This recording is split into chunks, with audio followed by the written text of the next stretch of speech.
नमस्ते प्यारे साथियों, कैसे आप सभी। मैं प्रीति सिंह स्वागत करती हूँ आप सभी का हम सबके चैनल ईपीएस बाय प्रीति सिंह पर। कंटिन्यू करते हैं इंडियन पॉलिटी की क्लास। जैसे कि आप सभी को पता है हम क्या पढ़ रहे हैं, भाग 5 में हम क्या क्या पढ़ चुके हैं, एक बार मैं आपको वो बता देती हूँ, फिर आगे की क्लास को कंटिन्यू करते हैं। भाग 5 की अगर बात करें, आर्टिकल्स की बात करते हैं, कहाँ से लेकर कहाँ तक वर्णन है भाग 5 का, तो ये मैं आपको बता चुकी हूँ। अनुच्छेद अनुच्छेद 52 से लेकर 151 तक, क्या 52 से लेकर 151 तक किसका वर्णन है, भाग 5 का वर्णन है। इसमें हम क्या पढ़ रहे हैं भाई, भाग 5 में पढ़ रहे हैं हम संघीय कार्यपालिका। क्या संघीय कार्यपालिका को हम पढ़ रहे हैं, संघीय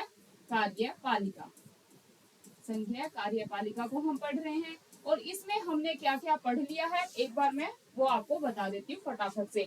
संघीय कार्यपालिका में हमने राष्ट्रपति पढ़ लिया है, भाई। हमने उपराष्ट्रपति पढ़ लिया है, उपराष्ट्रपति को हमने डिटेल में जाना, उपराष्ट्रपति। देन हमने मंत्रिपरिषद को जाना,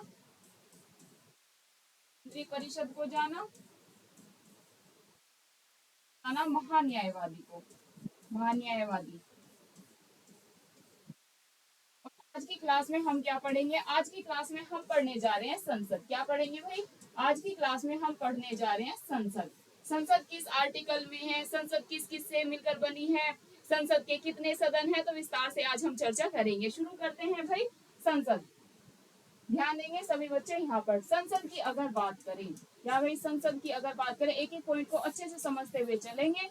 एक बार हम संसद कर ले और फिर बचेगा हमारा कैग। देन हम क्या शुरू करेंगे, इसके ऑब्जेक्टिव शुरू करेंगे। संडे में सोच रही हूँ महामैराथन ले लूं। 200-300 प्रश्न है जो मुझे आपको सोल्व कराने हैं, क्योंकि भाग 5 हमारा बहुत ही ज्यादा बड़ा है। आर्टिकल 52 से लेकर 51 तक, उसमें राष्ट्रपति, उपराष्ट्रपति, मंत्रिपरिषद, संसद, महान्यायवादी, कैग। तो इनसे हर एग्जाम, ना सिर्फ UPSC, state level PCS, UP PCS ले लो, एमपी पीसीएस ले लो, बीपीएससी ले लो, और बाकी भी और कॉम्पिटेटिव एग्जाम आप देखेंगे, रेलवे, और जो टीचिंग के एग्जाम होते हैं, पॉलिटिकल साइंस के, डीएसएसबी, टीजीटी, पीजीटी और नेट जीआरएफ के एग्जाम, वहां पर भी भाई भाग 5 से क्वेश्चन बनता ही बनता है। तो हम सभी एग्जाम्स के जो क्वेश्चंस हैं उनको देखेंगे और सोल्व करने का प्रयास करेंगे। एक्सपेक्टेड क्वेश्चंस भी हम संडे को इसके कवर करेंगे। संडे तक हमारा ये संसद भी और कैग भी खत्म हो जाएगा। क्लियर है। अब आ जाते हैं संसद पर। भाई संसद से पहले क्वेश्चन क्या बनता है कि संसद का वर्णन संविधान के किस भाग में है। अगर आपसे भाग पूछ लिया जाए तो आपका आंसर क्या होगा कि भाई मैम ने बताया था भाग 5 में वर्णन है संसद का। क्या भाग 5 में वर्णन है संसद का। अगर आपसे अनुच्छेद पूछ ले कि भाई संसद का वर्णन भारतीय संविधान में किस अनुच्छेद में है, तो अनुच्छेद आपको लगाना है 79 से लेकर 122 तक। क्या 79 से लेकर 122 तक किसका वर्णन है भाई, ये संसद का वर्णन दिया गया है। एक क्वेश्चन जो कि हर बार एग्जाम में बनता है, आपसे पूछ लेते हैं कि भाई प्रणाली कहाँ से ली गई है। भारत की जो संसदीय प्रणाली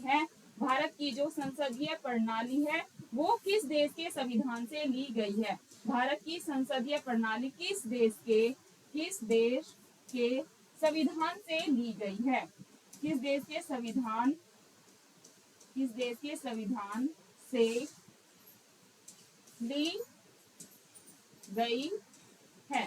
तो आपका आंसर क्या होगा, आपका आंसर होगा कि भाई ब्रिटेन के संविधान से ली गई है। हमारी जो संसदीय प्रणाली है वो हमने किस देश के कॉन्स्टिट्यूशन से ली है, हमने ब्रिटेन के संविधान से ली है। कहाँ के संविधान से ली है, हमने ब्रिटेन के संविधान से ली है। आई थिंक क्लियर होती हुई चल रही है सब चीजें।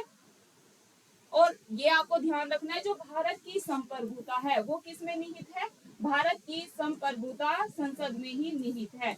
भारत की संप्रभुता अगर आपसे पूछ ले, भारत की संप्रभुता किस में निहित है, लोकसभा में, राज्यसभा में, संसद में, राष्ट्रपति में, ऐसे करके आपको एग्जाम में ऑप्शन दिए होंगे। तो आपका आंसर क्या होगा कि भारत की जो संप्रभुता है वो किस में निहित है भाई, वो भारत की संसद में निहित है। किस में निहित है, संसद में निहित है। ये चीज आपको ध्यान रखनी है। और केंद्र सरकार का विधायी अंग है संसद। क्या केंद्र सरकार का विधायी अंग कौन है भाई, आपसे पूछ ले केंद्र सरकार का विधायी अंग बताइए कौन है, केंद्र सरकार का विधायी अंग कौन है, ये भी क्या है भाई, ये भी हमारी संसद ही है। केंद्र सरकार का विधायी अंग है संसद।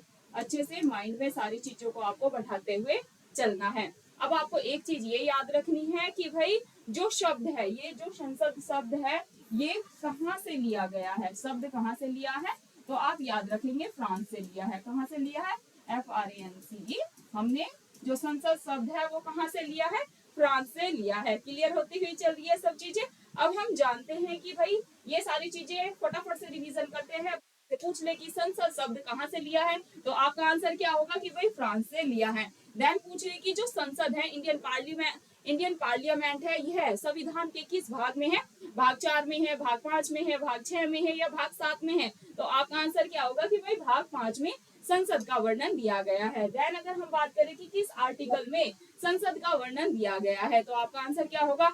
आर्टिकल 79 से लेकर 122 तक इंडियन पार्लियामेंट का वर्णन दिया गया है। देन अगर बात करें कि प्रणाली, जो संसदीय प्रणाली है, वो हमने किस देश के संविधान से ली है, तो आपका आंसर क्या होगा कि ब्रिटेन के संविधान से ली है। देन अगर बात करें कि भारत की जो संप्रभुता है वो किसमें निहित है, तो आपका आंसर क्या होगा? भारत की संप्रभुता संसद में निहित है। देन हम बात करें कि केंद्र सरकार का विधायी अंग कौन सा है, तो आपका आंसर क्या होगा? संसद है। क्लियर हो गई सारी चीजें। अब हम नेक्स्ट चीज पे मूव करते हैं कि हमें क्या पढ़ना है। भाई यहाँ से बहुत ज्यादा क्वेश्चन बनते हैं, इसे भी आप देखेंगे। अगर बात करें संसद के कितने सदन हैं, क्या भाई संसद के दोनों क्वेश्चन को आपको अच्छे से जैसे मैं बता रही हूँ वैसे ही नोट करते हुए चलना है। संसद की हम बात कर रहे हैं। अगर आपसे पूछ ले संसद के सदन बताइए, तो सदन अगर पूछ ले तो संसद के 2 सदन हैं, लोकसभा और राज्यसभा। क्या संसद के भाई डायरेक्ट भी पूछ लेते हैं संसद के कितने सदन है? ए ऑप्शन दे देंगे आपको। कैसे देंगे? संसद के सदन है, ए ऑप्शन दे देंगे 1 सदन है, बी ऑप्शन दे देंगे 2 सदन है, सी ऑप्शन दे देंगे आपको कि 3 सदन है, और डी ऑप्शन दे देंगे आपको कि संसद के 4 सदन है। तो आपका आंसर क्या होगा? संसद के कितने सदन है भाई? 2 सदन है। कौन कौन से? उन पे चर्चा कर लेते हैं। संसद के 2 सदन है, कौन कौन से हैं? लोकसभा और राज्यसभा। क्या भाई? संसद के लोक 2 सदन है, लोकसभा और राज्यसभा। लोकसभा और राज्यसभा। और नेक्स्ट क्वेश्चन कैसे बनता है कि जो हमारी संसद है वो किस किस से मिलकर बनी है? ये पूछ ले क्या भाई संसद किस किस पर बनी है? अगर मिलकर बनी है पूछ ले ना, तो आपको क्या लगाना है? संसद मिलकर बनी है भाई राष्ट्रपति से। किससे? संसद मिलकर बनी है राष्ट्रपति से, राज्यसभा से, राज्यसभा से, राज्यसभा से और लोकसभा से। ठीक है। और एक क्वेश्चन ये भी पूछा गया था एग्जाम में कि संसद के कितने अंग हैं। अगर अंग पूछ ले, मिलकर बनी है पूछ ले और अंग पूछ ले, तो अंग भी आपको कितने लगाने हैं ऑप्शन, जैसे कि मैंने यहाँ पर भी बताया आपको। ऐसे दे देंगे कि संसद के कितने अंग हैं? 2 हैं, बी ऑप्शन दे देंगे कि 3 है, सी ऑप्शन दे देंगे कि 4 है, डी दे देंगे कि 5 है। तो भी आपका आंसर क्या होगा? तो आपका आंसर होगा कि अंग पूछ ले तो आपको लगाना है 3। संसद के 3 अंग है। कौन कौन से हैं? राष्ट्रपति, राज्यसभा और लोकसभा। लेकिन अगर पूछ ले संसद के कितने सदन है, तो आपका आंसर क्या होगा? आपका आंसर होगा बी, जो कि है 2। संसद के सदन कितने हैं? 2 है, लोकसभा और राज्यसभा। आई थिंक सारी चीजें आपकी क्लियर होते हुए चल रही है। और वीडियो की क्वालिटी और आवाज भी आई थिंक सारी ठीक ही चल रही है ना। और अगर कोई दिक्कत परेशानी होगी तो आप कमेंट कर देना बाद में। अब बात करते हैं राज्यसभा और लोकसभा की। क्या भाई? अब बात करते हैं राष्ट्रपति, राज्यसभा और लोकसभा की। इसको ऐसे समझेंगे कंपैरिजन से। इधर हम राष्ट्रपति लिख लेते हैं। भाई संसद किस किस से मिलकर बनी है? राष्ट्रपति से, लोकसभा से, लोकसभा से और राज्यसभा से। जैसे स्कूल में पढ़ते थे ना कंपैरिजन करके, ऐसे पढ़ेंगे। ठीक है, ताकि आपको लंबे समय तक चीजें याद रहे। ठीक है, राष्ट्रपति, लोकसभा और राज्यसभा। डियर फ्रेंड्स, सब्र के साथ आपको क्लास देखनी है, अंत तक क्लास में जुड़े रहना है। एक बार आप थ्योरी को अच्छे से समझ लेंगे ना, तो आप सारे तरीके के ऑब्जेक्टिव बना पाएंगे। लेकिन अगर आपकी थ्योरी ही क्लियर नहीं है ना, तो आप क्वेश्चन आंसर बनाने में भी 100% मिस्टेक करेंगे। जैसे कि मैंने आपको बताया कि अगर आपसे संसद के सदन पूछ ले तो आपको 2 ही लगाना है, लोकसभा और राज्यसभा। सेकंड तरीके से कैसे क्वेश्चन बनेगा? सेकंड तरीके से आपसे ये पूछ लेंगे कि जो संसद है वो किस किस से मिलकर बनी है, तो आपका आंसर क्या होगा? संसद राष्ट्रपति, लोकसभा और राज्यसभा से मिलकर बनी है। अगर आपसे संसद के अंग पूछ लिए जाए कि संसद के कितने अंग है, तो कंफ्यूज नहीं हो जाना, कभी सोचो कि भाई दो ही तो अंग है, लोकसभा और राज्यसभा। राष्ट्रपति भी संसद का अंग ही है। तो आपको आंसर क्या लगाना है कि संसद के 3 अंग हैं, लोकसभा, राज्यसभा और राष्ट्रपति। क्लियर है। अब हम जानते हैं राष्ट्रपति जी के बारे में। क्या भाई, अब हम राष्ट्रपति जी के बारे में जानते हैं। राष्ट्रपति जी दोनों सदनों की जो संयुक्त बैठक होती है उसको बुलाते हैं। ये चीज आपको ध्यान रखनी है। राष्ट्रपति जी दोनों सदनों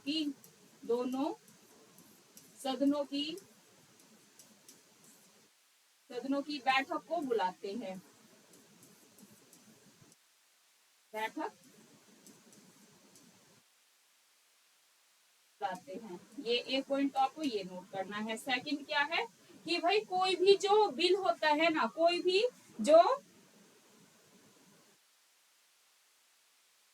बिल होता है, जब तक राष्ट्रपति जी की अनुमति नहीं मिलती है वो कानून नहीं बनता है। ये आपको चीज ध्यान रखनी है। राष्ट्रपति जी की अनुमति के बिना कोई भी बिल कानून नहीं बन सकता। ये चीज आप अच्छे से माइंड में बैठा लेंगे। भाई किसी भी बिल को अगर कानून बनना है तो उसके लिए किसकी अनुमति होगी? उसके लिए अनुमति चाहिए राष्ट्रपति की। क्या? कोई भी बिल तभी कानून बनता है जब राष्ट्रपति जी उस पर अनुमति देते हैं। कोई बिल कानून बनता है कब?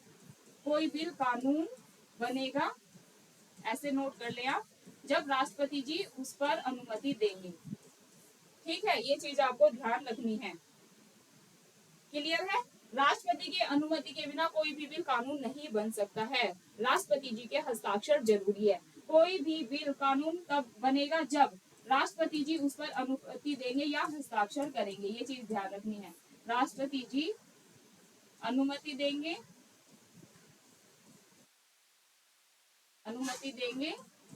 प्लस हस्ताक्षर, देन वो चीज कानून बन जाती है। फिर वो बिल क्या बनेगा? कानून बनेगा।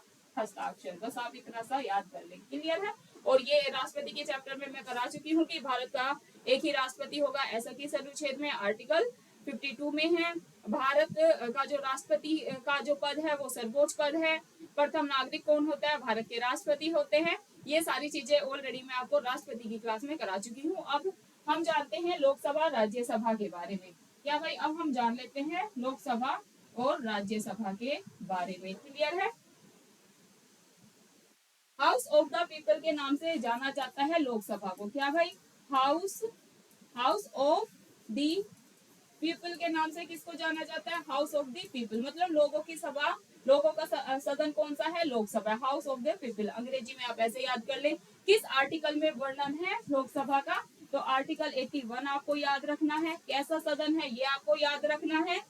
ठीक है। क्या भाई, लोकसभा जो है हमारा कैसा सदन है? लोकसभा हमारा निम्न सदन है। लोकसभा हमारा कैसा सदन है? लोकसभा हमारा निम्न सदन है। इसे लोकप्रिय सदन के नाम से भी जानते हैं। किस नाम से जानते हैं? पूछ लेते हैं। एक बार क्वेश्चन बना था कि लोकसभा को और अन्य किस नाम से जाना जाता है? लोकप्रिय सदन के नाम से, उच्च सदन के नाम से, ऐसे करके क्वेश्चन बना था। तो आप सभी याद कर लेंगे। जो लोकसभा है, लोकसभा लोकप्रिय, ऐसे ट्रिक करके याद कर सकते हैं। ठीक है। लोकप्रिय सदन के नाम से भी किसको जाना जाता है? भाई ये लोकसभा को ही जाना जाता है। और ये ध्यान रखेंगे, जो लोकसभा है वो कैसा सदन है? अस्थायी सदन है। इसको भंग किया जा सकता है। क्या लोकसभा अस्थायी सदन है? अगर पूछ ले क्या लोकसभा को भंग किया जा सकता है, तो यस, लोकसभा को भंग किया जा सकता है, लेकिन राज्यसभा को कभी भी भंग नहीं किया जा सकता। ये ध्यान रखें। और प्रिय सदन के नाम से भी जानते हैं लोकसभा को। प्रिय सदन के नाम से भी जानते हैं। लोकसभा के बहुत सारे नाम हैं, आपको ये सारे नाम याद करने हैं। प्रिय सदन के नाम से भी जानते हैं। युवाओं का सदन भी कौन सा है? युवाओं का सदन भी कौन सा है भाई? ये लोकसभा ही है। युवाओं का सदन अगर आपसे पूछ ले, युवाओं का सदन कौन सा है? ये भी लोकसभा ही है। ठीक है। जनता का सदन भी है, अस्थायी सदन भी है, प्रिय सदन, लोकप्रिय सदन। और आप ये चीज याद रखेंगे, लोकसभा कैसा सदन है भाई? प्रथम सदन है। लोकसभा को प्रथम सदन के नाम से भी जानते हैं। अब आप एक बार रिवीजन करेंगे इसका। House of the people Lok Sabha को ही कहते हैं अंग्रेजी में। आर्टिकल 81 में वर्णन है। प्रथम सदन के नाम से किसको जाना जाता है? लोकसभा को जाना जाता है। निम्न सदन, क्या भाई लोकसभा कैसा सदन है? निम्न सदन है। लोकप्रिय सदन के नाम से किसे जाना जाता है? राज्यसभा को या लोकसभा को? तो आपका आंसर क्या होगा? लोकसभा लोकप्रिय, ऐसे याद कर देंगे। अस्थायी सदन है। क्या भाई, लोकसभा जो है हमारा अस्थायी सदन है, इसको भंग किया जा सकता है। देन बात करें, मैंने यहाँ पर भी लिख दिया भंग किया जा सकता है। लोकसभा कैसा सदन है, प्रिय सदन के नाम से भी जानते हैं, और युवाओं का सदन है लोकसभा। इतनी सारी चीजें आई थिंक आपको क्लियर हो गई हैं। अब जानते हैं राज्यसभा के बारे में। क्या भाई, राज्यसभा के बारे में जानते हैं। काउंसिल ऑफ द स्टेट के नाम से जानते हैं। क्या भाई, अंग्रेजी में क्या कहते हैं, काउंसिल ऑफ द स्टेट कहते हैं राज्यसभा को। काउंसिल ऑफ द स्टेट किसको कहते हैं, राज्यसभा को कहते हैं अंग्रेजी में। अब बात करते हैं आर्टिकल की। जैसे हमने यहाँ जाना, आर्टिकल 81 में किसका वर्णन है, आर्टिकल 81 में लोकसभा का वर्णन है, और आर्टिकल 80 में किसका वर्णन है, राज्यसभा का वर्णन है। प्रथम सदन के नाम से जानते हैं लोकसभा को, और द्वितीय सदन के नाम से किसको जानते हैं, राज्यसभा को। द्वितीय सदन कौन सा है भाई, ये है राज्यसभा। क्लियर है। निम्न सदन लोकसभा को कहते हैं, राज्यसभा को क्या कहते हैं, राज्यसभा को कहते हैं उच्च सदन। राज्यसभा को क्या कहते हैं, राज्यसभा को कहते हैं उच्च सदन। ये चीज भी आपको अच्छे से माइंड में बैठा लेनी है, ठीक है। और जैसे कि हमने यहाँ जाना, लोकप्रिय सदन है, ये अस्थायी सदन है, और ये कैसा सदन है, स्थायी सदन है। कई बार एग्जाम में क्वेश्चन बना है, कैसे बना है वो मैं अभी आपको बताती हूँ कि क्या राज्यसभा को भंग किया जा सकता है, तो आपका आंसर क्या होगा कि नहीं, राज्यसभा को कभी भी भंग नहीं किया जा सकता है। क्यों नहीं किया जा सकता है भाई, क्योंकि जो राज्यसभा है वो कैसा सदन है, स्थायी सदन है, मतलब कि इसको भंग नहीं किया जा सकता है, भंग नहीं किया जा सकता है। और बड़ों का सदन कौन सा है, बड़ों का सदन है, कौन है भाई, बड़ों का सदन है, बड़ों का सदन है राज्यसभा। अगर आयु की बात करें कि अगर लोकसभा का सदस्य बनना है तो आपकी न्यूनतम आयु कितनी, न्यूनतम आयु कितनी होनी चाहिए, तो सदस्य बनने के लिए इसमें चाहिए 25, इसलिए इसे युवाओं का सदन कहा जाता है। और बड़ों का सदन इसे इसलिए कहा जाता है क्योंकि राज्यसभा का सदस्य बनने के लिए आपकी आयु चाहिए 30 वर्ष। आयु से भी कई बार एग्जाम में क्वेश्चन बने हैं, रेलवे, एमटीएस, एसएससी के एग्जाम में मैंने क्वेश्चन देखे हैं, DSSB, TGT, PGT, political science के एग्जाम में क्वेश्चन आते हैं, इवन स्टेट लेवल पीसीएस में भी स्टेटमेंट में करके क्वेश्चन आते हैं, क्योंकि कंफ्यूज हो जाता है कि भाई राज्य सभा का सदस्य बनने के लिए कितनी आयु चाहिए, लोकसभा के, ये ना हमें जब हम पढ़ते हैं ना तब तो इजी लगता है, लेकिन एग्जाम में ना कंफ्यूजन क्रिएट हो जाता है, क्योंकि इतने सारे हमें क्वेश्चन सॉल्व करने होते हैं, एक टाइम पीरियड में सॉल्व करने होते हैं, इसलिए कंफ्यूजन क्रिएट होता है। देन अब हम इनकी सीट्स की बात करते हैं। सारी चीजें क्लियर हो गई। और प्रथम बैठक कब हुई थी, लोकसभा का गठन कब हुआ, एक बार ये जान लेते हैं। ध्यान देंगे सभी बच्चे, अगर आपसे पूछ ले कि लोकसभा का गठन कब हुआ, तो भाई याद रखेंगे सभी, लोकसभा का गठन 17 अप्रैल 1952 को हुआ था। कब, 17 अप्रैल 1952 को किसका गठन हुआ था, लोकसभा का गठन हुआ था। और प्रथम बैठक कब हुई थी, 13 मई 1952 को। क्या गठन हुआ 17 अप्रैल को, और 13 मई 1952 को प्रथम बैठक हुई थी लोकसभा की। ये चीज भी आपको याद कर लेनी है। अब चलिए, अब मूव करते हैं सीट्स के ऊपर कि भाई लोकसभा की कितनी सीटें हैं वर्तमान में, राज्यसभा की कितनी है, राज्य से कितनी सीटें हैं, और कितने आंगल इंडियंस का जो प्रावधान है कि 12 को मनोनीत करेंगे, ऐसे करके सारी चीजों को जानते हैं, ठीक है, क्योंकि काफी कंफ्यूजन होता है इन सीट्स को भी याद करने में। इतनी चीजें याद होगी, एक बार फटाफट से रिवीजन कर लेते हैं। राष्ट्रपति की अगर बात करें, दोनों सदनों की संयुक्त बैठक को कौन बुलाते हैं, पूछ ले तो आपको क्या लगाना है कि दोनों सदनों की जो संयुक्त बैठक है उसको राष्ट्रपति जी बुलाते हैं। कोई भी बिल, देखिए कोई भी बिल होता है वो कानून तभी बनता है जब राष्ट्रपति जी उस पर अनुमति देते हैं और अपने साइन करते हैं। क्लियर है। देन अगर बात करें लोकसभा की, लोकसभा में आप याद रखेंगे अंग्रेजी में किस नाम से जानते हैं, हाउस ऑफ द पीपल के नाम से जानते हैं, मतलब कि लोगों का सदन है कौन सा, लोकसभा। अगर आर्टिकल की बात करें, आर्टिकल 81 में वर्णन है, लोकसभा का प्रथम सदन के नाम से जानते हैं, निम्न सदन है, लोकप्रिय सदन है, अस्थायी सदन है, मतलब कि इसको भंग किया जा सकता है। देन बात करें प्रिय सदन है, युवाओं का सदन है, एज कितनी है अगर आपको लोकसभा का सदस्य बनना है तो 25 ईयर्स है। बात करते हैं राज्यसभा की, अंग्रेजी में किस नाम से जानते हैं, काउंसिल ऑफ द स्टेट के नाम से जानते हैं। आर्टिकल 80 में वर्णन है, द्वितीय सदन के नाम से जानते हैं। उच्च सदन के नाम से किसको जाना जाता है, राज्यसभा को जाना जाता है।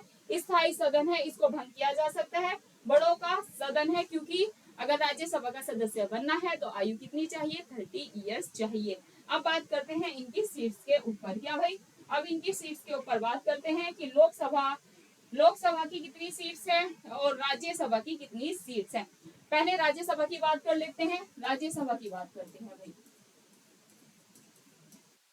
राज्यसभा की अगर आपसे सीट्स पूछ ली जाए तो भाई राज्यसभा की जो सीट्स हैं वो टोटल है 250। क्या भाई, राज्यसभा की जो टोटल सीट्स है वो कितनी है, 250 है, 250 है। इसमें 238 सीट्स हैं वो स्टेट प्लस यूटी की है। क्या, इसमें से जो 238 सीट्स है वो किसकी है, स्टेट की है और यूटी की है, स्टेट प्लस यूटी।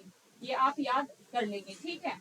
238 जो सीट्स हैं वो किसकी है, स्टेट प्लस यूटी। देन अगर 12 की बात करें, 238 हो गया, कितने बचे भाई, 12 सदस्यों को, क्या भाई 12 सदस्यों को राष्ट्रपति जी मनोनीत करते हैं। क्या, 12 सदस्यों को राज्यसभा में 12 सदस्यों को राष्ट्रपति मनोनीत करते हैं। राष्ट्रपति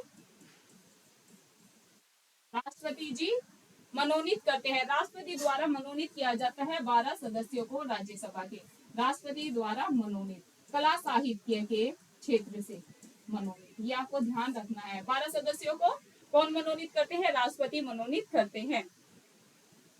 अगर आपसे पूछ ले वर्तमान में राज्यसभा के सदस्य कितने हैं, वर्तमान में अगर सदस्य पूछ ले तो आपको लगाना है 245 है। कितने हैं वर्तमान में, संख्या पूछ लेते हैं तो वर्तमान में संख्या पूछ ले तो आपको 245 लगानी है। इसमें से 233 स्टेट प्लस यूटी के हैं और 12 वही राष्ट्रपति द्वारा मनोनीत। ये 12 तो फिक्स है, ठीक है। 12 जो सदस्य है इनको राज्यसभा में कौन मनोनीत करते हैं, राष्ट्रपति जी मनोनीत करते हैं, कला साहित्य के क्षेत्र से। ये इतनी चीज आपको ध्यान रखनी है, क्लियर है। अब बात कर लेते हैं लोकसभा की। इसमें कुछ नहीं है, देखिए राज्यसभा की टोटल पूछे 250 लगाना है। 238 जो सीट्स है वो कहां से है, राज्य से, स्टेट से, और 12 सदस्यों को कौन मनोनीत करते हैं, राष्ट्रपति मनोनीत करते हैं, क्लियर है। और अगर वर्तमान में, ये वर्तमान की सदस्य संख्या है, वर्तमान में आपसे सदस्य संख्या पूछ ली जाए वर्तमान में तो आपको 245 लगा देनी है। चलिए अब बात करते हैं लोकसभा की। क्या भाई, लोकसभा की बात करते हैं।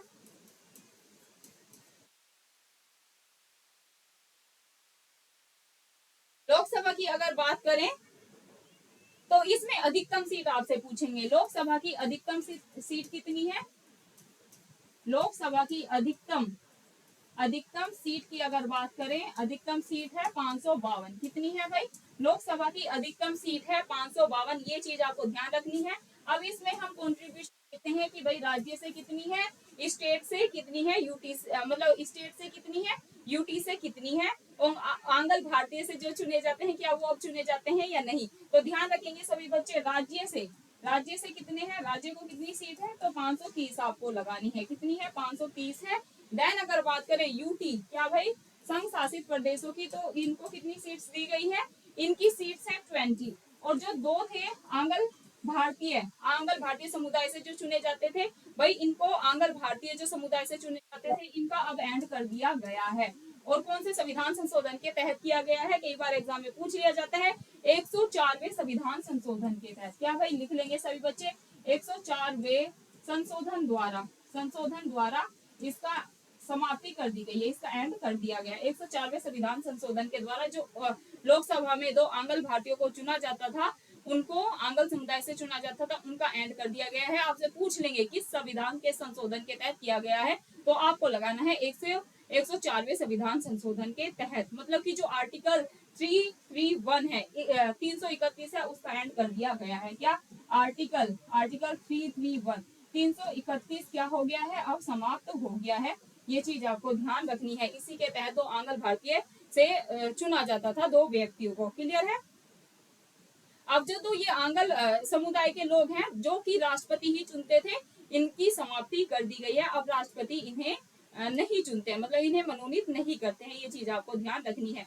वर्तमान में अगर सीट्स पूछ ले, वर्तमान की काफी महत्वपूर्ण है। वर्तमान में अगर आपसे सीट पूछ ले कि भाई लोकसभा की वर्तमान में सीट बताइए, तो आपको लगाना है 543 है। कितनी है भाई, वर्तमान में सीट कितनी है, 543 है। इतना आपको अच्छे से अपने माइंड में बैठा लेना है। वो कैसे है, 524 तो है भाई राज्य से। क्या, इसमें से 524 की अगर बात करें, 524 है राज्य से। और अगर बात करें 19 सीट हैं यूटीज की। क्या भाई 19 सीट हैं इनमें से यूटीज की, ठीक है, केंद्र शासित प्रदेश की। इतना आपको बस ध्यान रखना है। ये सीट्स काफी महत्वपूर्ण है, आपको रिवीजन करना पड़ेगा, नहीं तो सारी चीजें माइंड से स्किप होना शुरू हो जाएंगी, ठीक है। अब नेक्स्ट स्लाइड पे मैं आपको बता देती हूँ कि जो लोकसभा है इसका कार्यकाल कितना होता है, राज्यसभा का कार्यकाल कितना होता है, इन सब पे चर्चा कर लेते हैं। लोकसभा फिर से कंपैरिजन करके चीजों को करेंगे ताकि आप तरीके से अच्छे से लंबे समय तक चीजों को अपने माइंड में स्टे कर पाए, नहीं तो भूलने की संभावना बनी रहती है। क्लियर है। अब बात करते हैं, इधर हम लोकसभा लिखेंगे, जैसे स्कूल में नहीं करते थे लाइन खींच के, कोई भी टॉपिक होता था अगर उसमें दो चीजें हैं तो हम क्या करते थे, कंपैरिजन करके ही चीजों को याद कर लेते थे। अब हम वैसा ही फार्मूला अपना रहे हैं। लोकसभा, इधर आप लिखेंगे राज्यसभा। क्या भाई, इधर आप लिखेंगे राज्यसभा, उससे चीजें काफी इजी हो जाती हैं। क्लियर है। लोकसभा, राज्यसभा। कार्यकाल की बात कर लेते हैं पहले। लोकसभा का अगर कार्यकाल की बात करें तो लोकसभा का कार्यकाल है 5 वर्ष का। कितना है, लोकसभा का कार्यकाल है 5 वर्ष का। राज्यसभा की अगर बात करें, राज्यसभा, राज्यसभा कार्यकाल लिख लेते हैं सिंपली। राज्यसभा का कार्यकाल कितना है, 6 वर्ष का। क्या लोकसभा को भंग किया जा सकता है, यस, लोकसभा को भंग किया जा सकता है। क्या राज्यसभा को भंग किया जा सकता है, तो भाई राज्यसभा को कभी भी भंग नहीं किया जा सकता, ये चीज आपको ध्यान रखनी है। लोकसभा कैसा सदन है, तो लोकसभा है हमारा अस्थायी सदन। लोकसभा कैसा सदन है, अस्थायी सदन है। राज्यसभा कैसा सदन है, राज्यसभा है स्थायी सदन, क्योंकि इसको कभी भी भंग नहीं किया जा सकता है। अगर योग्यता की बात करें, ठीक है, अगर योग्यता की बात करें कि भाई अगर लोकसभा का सदस्य बनना है तो आप में क्या क्या योग्यता होनी चाहिए, योग्यता पर टिप्पणी करते हैं। योग्यता क्या है, पहली योग्यता, अगर आपको भारत का किसी भी पद को ज्वाइन करना है, या जैसे राष्ट्रपति बनना है, उपराष्ट्रपति बनना है, एक चीज तो आप अच्छे से याद कर लो, ठीक है, उसको भारत का नागरिक होना जरूरी है। पहला ही यही है, योग्यता होनी चाहिए, वह भारत का नागरिक हो। क्या, भारत का नागरिक हो, भारत का नागरिक हो। सेकंड क्या है, 25 आयु, 25 ईयर्स अपने कंप्लीट कर चुका हो, ये ध्यान रखना है। 25 वर्ष अपने कंप्लीट कर चुका हो। सरकार के किसी लाभ के पद पर नहीं होना चाहिए। थर्ड क्या है, सरकार के, ठीक है, यह ध्यान रखना है, सरकार के मतलब किसी और लाभ के पद पर नहीं होना चाहिए। सरकार के किसी और लाभ के पद पर नहीं होना चाहिए। सरकार के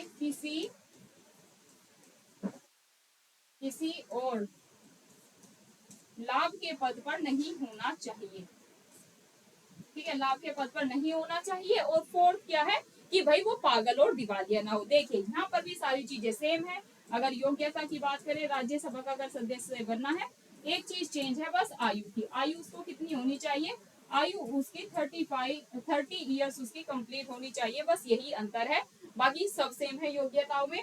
उसको भारत का नागरिक होना चाहिए।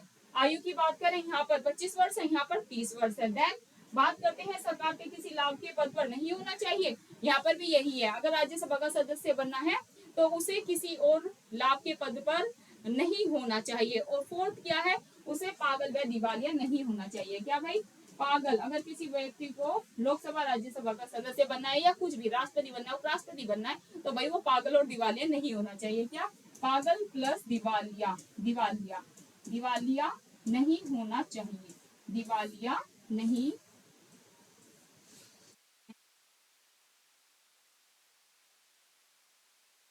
चाहिए। ये बस आपको इतनी चीजें याद रखनी है। क्लियर है। अब चुनाव की भी बात कर लेते हैं। अगर लोकसभा का चुनाव देखेंगे आप, तो लोकसभा का चुनाव कैसे होता है भाई, लोकसभा का चुनाव होता है प्रत्यक्ष तरीके से, डायरेक्ट होता है।